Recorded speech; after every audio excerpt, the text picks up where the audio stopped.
Episode की starting होती है और एक आदमी चिल्लाकर कहता है, कमीने लड़के, अब तू मरने की एक्टिंग करना बंद कर। दूसरा कहता है, बॉस मुझे लगता है कि वो पहले ही मारा जा चुका है, इसलिए चिल्लाने का कोई भी फायदा नहीं है। बॉस कहता है, ये कमीना लड़का बहुत ही जिद्दी है, चलो चले यहाँ से। अब हमें हमारे एमसी को दिखाया जाता है जिसको इन लोगों ने बांधकर बहुत ही ज्यादा टॉर्चर किया होता है। अब ये धीरे धीरे होश में आने लगता है। कुछ देर के बाद पूरी तरह से होश में आ जाने के बाद कहता है, क्या मैं सक्सेस हो गया? हाँ मैं बिल्कुल सक्सेस हो गया। अब ये अपने बारे में बताने लगता है, मेरा नाम ल्यू हैंग है और मैं एक कल्टीवेटर हूँ। 3 लाख साल पहले मैं किसी वजह से कल्टीवेटर बन गया और इमोर्टल बनने की चाह पर चल पड़ा। हजारों सालों की काउंटलेस जीवन और मृत्यु के बाद मैं हाईएस्ट हेवन की थंडर कैलिमिटी से बच गया और इमोर्टल रियल्म के गेट के सामने खड़ा हो गया। लेकिन जब मैंने वहां पर अंदर देखा तो मुझे एहसास हुआ कि मेरे हजारों साल वैसे ही बेकार चले गए, क्योंकि वहां पर 36 heavenly places, 72 treasure halls, 108 constellation और 1 लाख हेवनली सोल्जर और जनरल थे।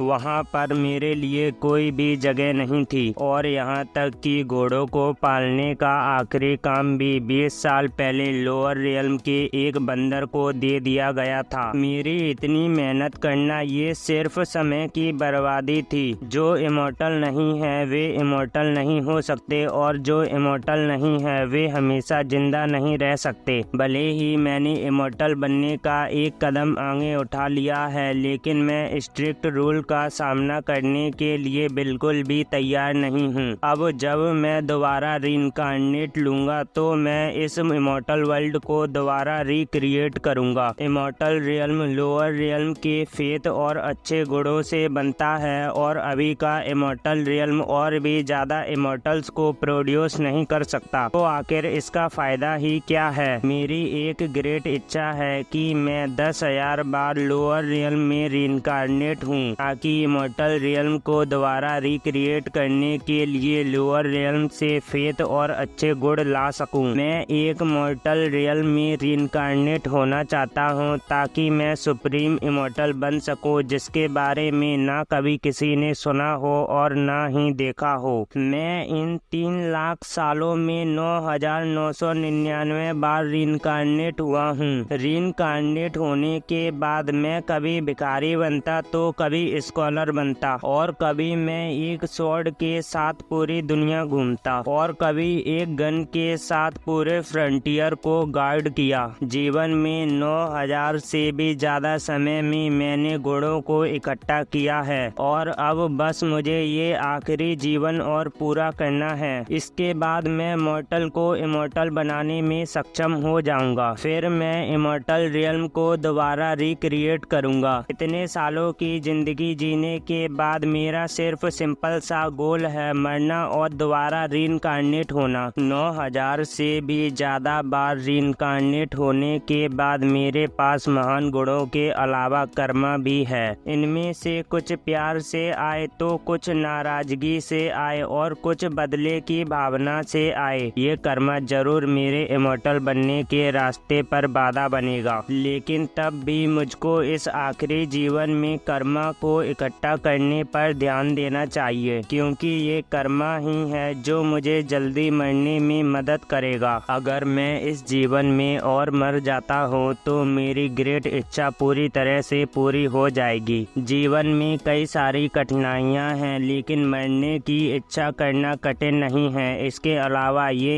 एक बेहतरीन शुरुआत है। इस जीवन में रीइंकार्नेट होने का मेथड हार मान लेना है और इस बॉडी के ओनर का नाम ल्यू हैंग था, लेकिन वो इन लोगों के टॉर्चर को बर्दाश्त नहीं कर पाया और वो मारा गया। उसके मर जाने के बाद मैं इसकी बॉडी में आ गया। इसकी मेमोरी से मुझे पता चला है कि इसको यहाँ पूछताछ के लिए लाया गया था। इस बॉडी की अभी की कंडीशन के साथ 1 महीने के अंदर अंदर इस बॉडी का इलाज ना हुआ तो मैं मारा जाऊंगा। मौत के घाट उतारे जाने को दूसरों के द्वारा मारा जाना है, है, ये मेरे लिए बहुत ही अच्छा है। इतने लंबे समय तक रीइंकार्नेट होने के बाद मुझे उम्मीद नहीं थी कि आखिरी जीवन इतना आसान होगा। शायद से ये हेवन की दया होगी जो कि ये वाला जीवन इतना आसान है। इमॉर्टल रियल्म को रिबिल्ड करने के बाद और सुप्रीम इमॉर्टल बनने के बाद मुझे खुद को क्या कहलवाना चाहिए? क्या मैं अपने आप को ग्रेट जेड एम्परर कहलवाऊं या फिर इमॉर्टल एम्परर या इमॉर्टल किंग? आखिर इन तीनों नाम में से मुझे क्या कहलवाना चाहिए? लियो हैंग ये सब सोच रहा होता है, तभी गेट खुलता है, जिसे देखकर मन में कहता है क्या वो लोग फिर से इतनी जल्दी आ रहे हैं? लेकिन इस बार वो लोग नहीं होते बल्कि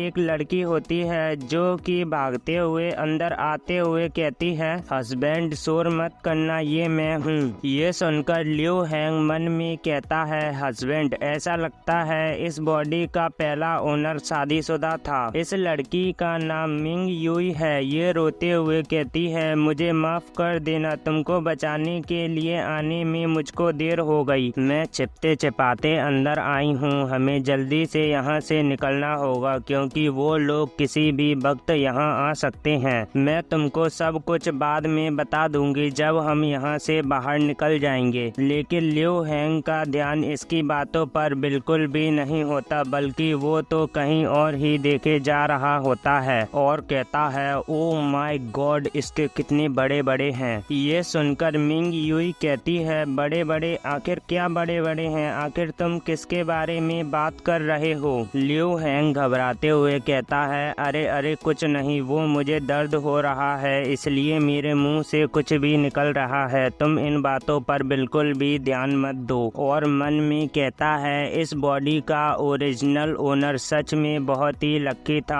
आखिर उसको कितनी सुंदर बीबी मिली है। लेकिन ये मेरे लिए शर्मनाक बात है कि मैं इमॉर्टल बनने के रास्ते पर हूँ, इसलिए मैं इस मौके का फायदा बिल्कुल भी उठा नहीं सकता। मिंग युई ने लियो हैंग की सारी रस्सियों को खोल दिया होता है। अब लियो हैंग को यहाँ से ले जाते हुए कहती है, बाबू जल्दी करो, हमें यहाँ से निकलना होगा। लियो हैंग कहता है, रुको, क्या तुम सच में मेरी बीबी हो? ये सुनकर मिंग युई रुकते हुए कहती है, आखिर तुम मुझसे ऐसा क्यों पूछ रहे हो? हमारे शादी को 3 साल हो चुके हैं। क्या तुम इन सब के बारे में भूल चुके हो? क्या तुमको मुझ पर शक हो रहा है? अगर ऐसा है तो तुम रिलैक्स हो सकते हो क्योंकि मैं सच में तुम्हारी बीबी हूँ। और अगर तुमको अभी भी मुझ पर शक हो रहा है तो मेरे पास अपने आप को बेगुनाह साबित करने का एक तरीका है। तुम्हारे पैरों के बीच में जो तीसरी टांग है उस पर एक लाल कलर का तिल है।